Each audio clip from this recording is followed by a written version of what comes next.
नमस्कार मित्रों, आपने पार्कों में या फिर सड़क पर बैठे हुए ऐसे तीन चार लोगों को तो देखा ही होगा जो कि वहां पर पूरा दिन बैठकर घंटों घंटों तक ताश खेलते रहते हैं, जो कि कहीं ना कहीं पर बिल्कुल सही भी नहीं होता। हालांकि ताश को खेलना स्वाभाविक रूप से बुरा भी नहीं होता है, यह तो वास्तव में संदर्भ और इसे किस प्रकार से खेला जाता है इस पर निर्भर करता है। जैसे कि कई लोगों के लिए यह एक मजेदार और सामाजिक गतिविधि है जिसका आनंद दोस्तों और परिवारों के साथ साथ में खेल कर लिया जा सकता है। हालांकि अगर इसमें जुआ यानी कि किसी भी चीज को शर्त में लगाना शामिल है तो यह कुछ लोगों के लिए विविधीय समस्याओं और लत का कारण बन जाता है। और हम केवल ताश तक सीमित जुए को लेकर बात नहीं कर रहे हैं, बल्कि हर कोई वह जुआ जिसके कारण बहुत ही बड़े बड़े समस्याओं का जन्म हुआ है, जिनमें से सबसे पहले है अशोक रेड्डी। इन्होंने 100 करोड़ रुपए और अपने परिवार को इसी सट्टेबाजी के चक्कर में गंवा दिया। फिर इनके बाद आता है एक 40 साल का व्यक्ति जो कि अपने घर को छोड़कर ही चला गया। बाद में उनका मृत शरीर मरीना बीच पर मिला। बाद में पता चला कि इन्होंने ऑनलाइन जुए में कई लाखों रुपए हार गए थे, जिसके कारण इन्होंने बाद में आत्महत्या कर लिया। फिर एक पत्नी ने अपने पति से बिना पूछे ही जुआ खेला और अपने घर को ही दांव पर लगा दिया। हालांकि बाद में वह अपने घर को भी हार गई और यह सब अपने पति को बताया तक नहीं।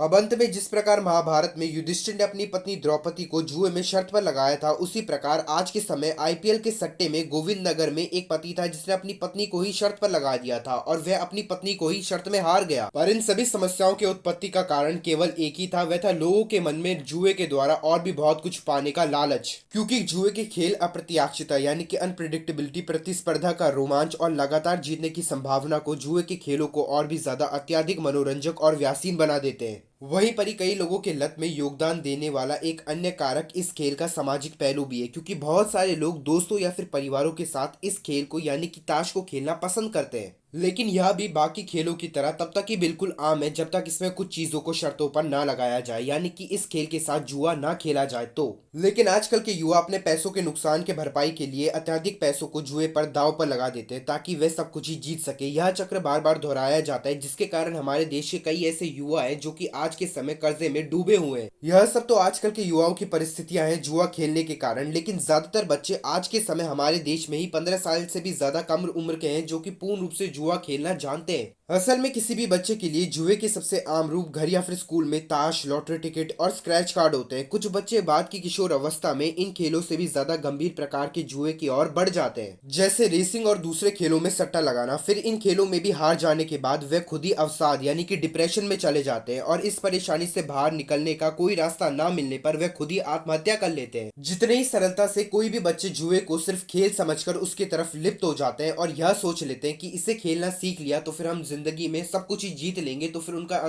अंत में बहुत ही ज्यादा पीड़ादायक ही होता है, क्योंकि अपने जीवन का इतना सारा बहुमूल्य समय इस प्रकार की चीजों में व्यर्थ करना बहुत ही ज्यादा बेकार होता है और उन्हें यह सब बहुत ही ज्यादा देर में जाकर समझ में आता है। पर तब तक भी बहुत ही ज्यादा देर हो चुका होता है। लेकिन आज के समय में भी इस पूरे विश्व में 1.2% लोग ऐसे हैं, यानी कि 9 करोड़ 60 लाख से भी ऐसे लोग हैं जो कि इस जुए के कारण ही बहुत ही ज्यादा परेशान और बर्बाद है।